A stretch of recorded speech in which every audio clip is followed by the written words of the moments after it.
Hoje nós vamos conversar sobre a Verizon, a segunda maior empresa de telecom dos Estados Unidos e do mundo em termos de receita. Como sempre, nós vamos conversar sobre suas operações, suas vantagens competitivas, principais riscos e fique até o final, que é lá que a gente calcula o preço justo da Verizon por diferentes métodos de valuation. Se gostar do vídeo, peço que deixe um like, se inscreva no canal, deixe um comentário e se você gosta muito do projeto, através do Apoia-se você pode fazer sua contribuição e financiar esse conteúdo que eu trago aqui para vocês.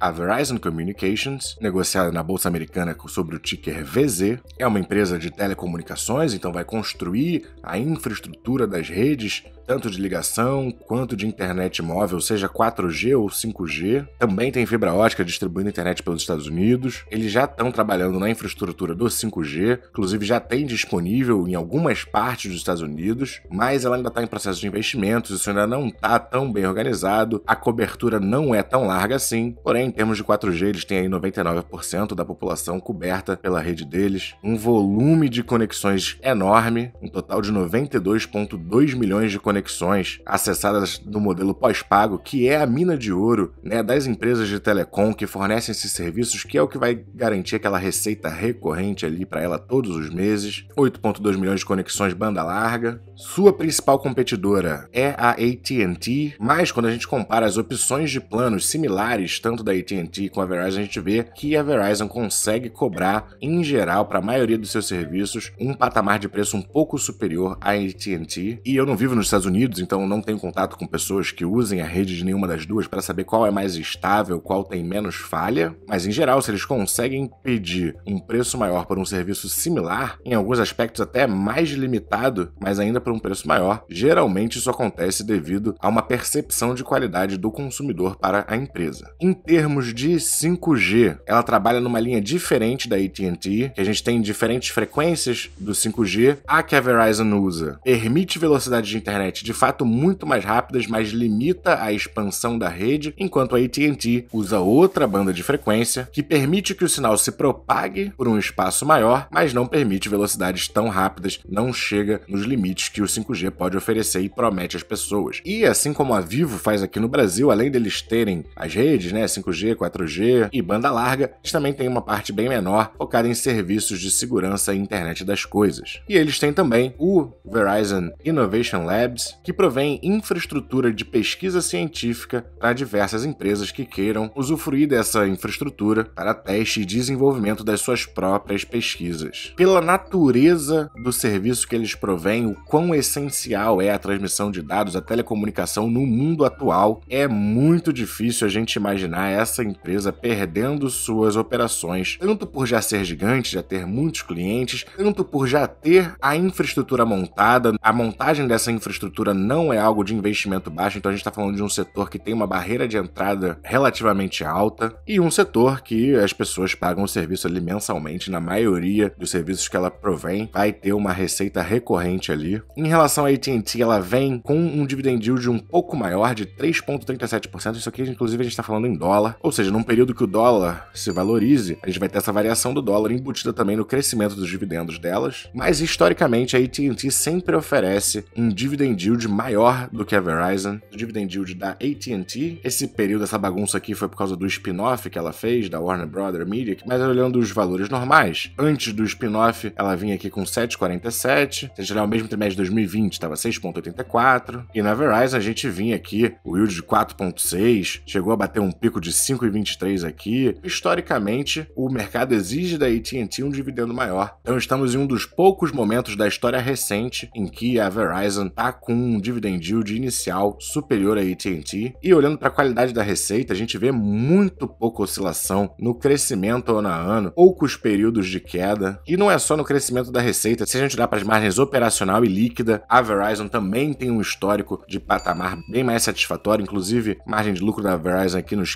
15,53, desde 2015 aqui, sempre consistente acima dos 10%. E isso sempre também com um crescimento saudável nos seus dividendos, porém um pequeno histórico de diluição, né, ao longo dos anos, eles vêm expandindo a sua base acionária, mas sempre a patamares muito inferiores aos dividendos que a gente recebe. Então isso aqui não me preocupa, principalmente porque quando a gente olha para o lucro por ação, a gente ainda vê uma tendência de crescimento aqui. No dividendo por ação, até mais claro ver isso. Então essa diluição me preocuparia se isso impedisse o crescimento gradual dos dividendos. Em termos de fluxo de caixa livre, a empresa é um monstro, mesmo no período de mais dificuldade. Desde 2013 aqui, ela ainda assim conseguiu gerar fluxo de caixa livre. Teve uma queda recente no ano de 2022, que se explica pelo comprometimento que ela fez de maior investimento na disponibilização da rede de 5G. Mas mesmo com a queda recente, foram 14 bi de fluxo de caixa livre e foram 10,8 bi pagos em dividendos. Então, mesmo com a queda do fluxo de caixa livre, os seus dividendos continuam confortavelmente abaixo do seu patamar de fluxo de caixa livre gerado anualmente, sendo que esse já caiu. É bem plausível que ela consiga se recuperar e voltar a gerar aqui por volta dos seus 17, quase 18 bi de fluxo de caixa livre. Talvez esse movimento até demore um pouco, porque com esse movimento de investimento a partir de 2020 no 5G, a dívida deles cresceu um pouquinho, porém se mantém em patamares confortáveis, 3,61 vezes dívida líquida por EBITDA. E vamos ver o resultado deles no primeiro trimestre de 2023. E depois, seguimos para o valuation.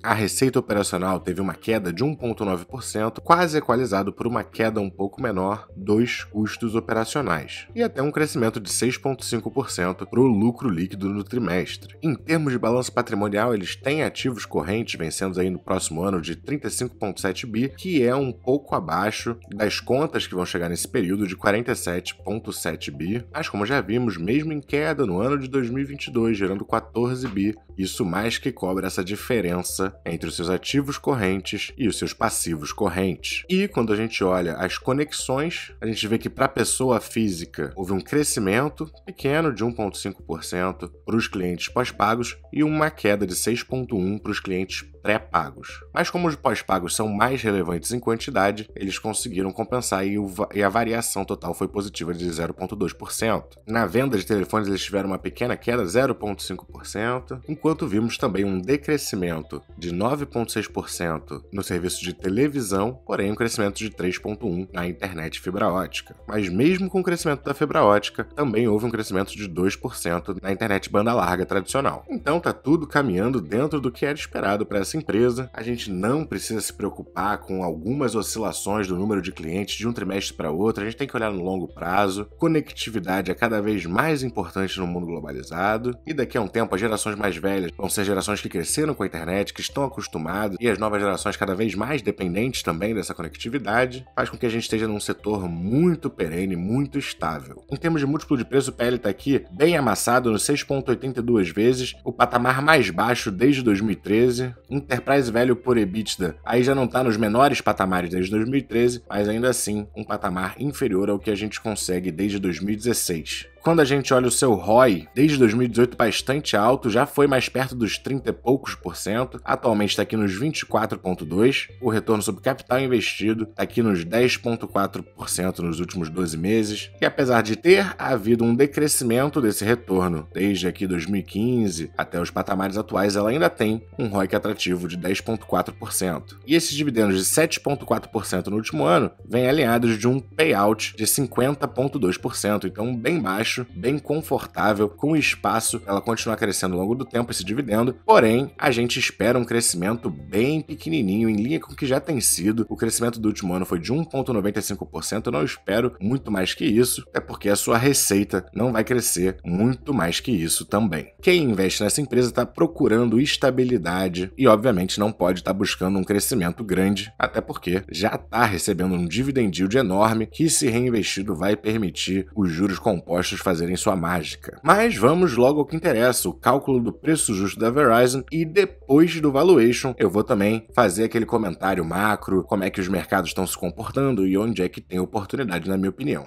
Então vamos lá, começando pelo desconto de fluxo de caixa. Vou estimar um fluxo de caixa inicial de 15,5 bi, com uma taxa de crescimento de 4,5%. Lá nos Estados Unidos, os juros de 10 anos segue abaixo dos 5%, então acho que uma taxa de desconto de 8% já é bem plausível. 3% de crescimento terminal, a gente pega também a dívida líquida dela, coloca aqui, e o número total de ações aqui. E dessa forma, com esses parâmetros, a gente tem que o valor justo dela descontado da dívida estaria aqui nos $37,22. Como é uma empresa bem consolidada, de um risco mais baixo, acho que uma margem de erro menor é cabível. E esse método nos diz que seu preço justo está aqui nos 37,22 e com o preço atual dela nos 35,49, a gente tem só um pequeno desconto em relação ao seu preço justo. Porém, comprar boas empresas a preços justos, com consistência ao longo do tempo e tendo firmeza na estratégia, você também consegue bons retornos. E como a Verizon traz umas características mais defensivas para o seu portfólio, pode fazer sentido comprar ela, mesmo que o desconto não seja tão grande assim. Até porque é mais difícil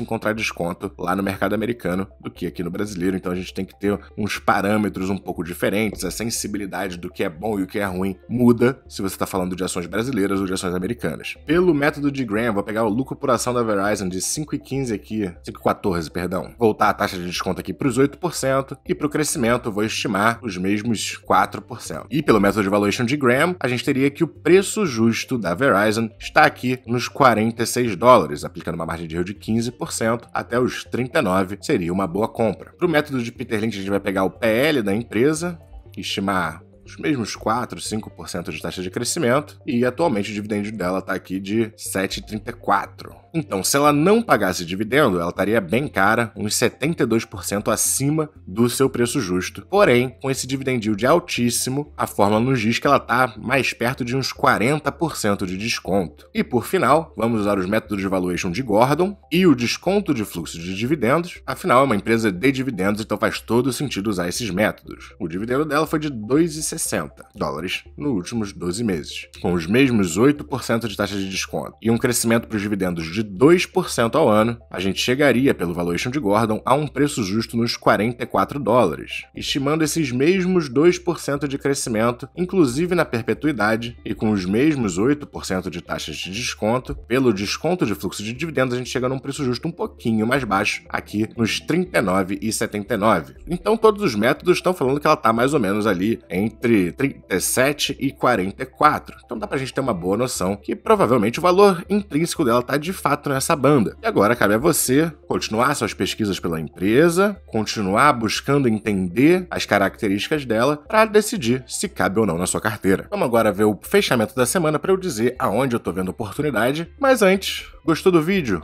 Quer acesso a todas as planilhas que eu usei aqui para fazer os valuations e vídeos exclusivos? Vai no Apoia-se que você vai ter tudo isso. E vamos então ao comentário macroeconômico, começando pelo dólar, que é o motivo que eu decidi trazer a Verizon no vídeo de hoje. A gente caiu aqui para os 4,87, fechando a semana com uma queda de 0,9%, e a gente está tendo uma boa oportunidade de compra de dólar. Claro que sempre ele pode cair um pouco mais, vir aqui buscar os 4,72, talvez até um pouco abaixo dos 4,62, mas a gente tem sempre que lembrar que o momento de queda do dólar tende a ser um momento de alta do Ibovespa. Então, se a maior parte da sua posição já está em ações brasileiras, estamos em um ótimo momento de dolarização. Mas é claro que, para dolarizar, ainda tem algumas empresas caras lá nos Estados Unidos. Então, além da Verizon, outra oportunidade alternativa que eu veria seria a BTI, British American Tobacco. E, para quem busca uma pegada de crescimento, a gente fala mais uma semana aqui da Enphase, que já subiu um pouco, né? Mas, em relação ao S&P 500, subiu bem menos.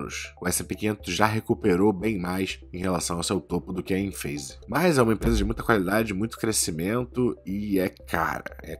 Aqui no Brasil, o Ibovespa subiu bastante, mais uma semana, muitas semanas consecutivas de alta, tá muito bonito. Mais 1,33 essa semana, viemos daqui para os 117 mil pontos. Inclusive já é de se esperar alguma retração, não digo nem dele necessariamente voltar a cair, fazer novas mínimas, mas muitas semanas seguidas de alta, uma alta muito rápida. rápida, tem que dar uma reduzida, talvez vir testar alguma média móvel antes de voltar a subir. Aqui no Brasil, dado o momento, as opções estão um pouco mais escassas, mas a Prio me parece numa entrada ok, a própria VEG, pela correlação com o dólar, está sendo afetada aí, então talvez se ela vier testar essa média móvel aqui, mais perto dos 35, quase 36 reais, também pode ficar uma opção interessante. Mas é isso, o vídeo fica por aqui. Se você gostou, deixe o seu like. Muito obrigado por assistir até o final, bons aportes e até a próxima.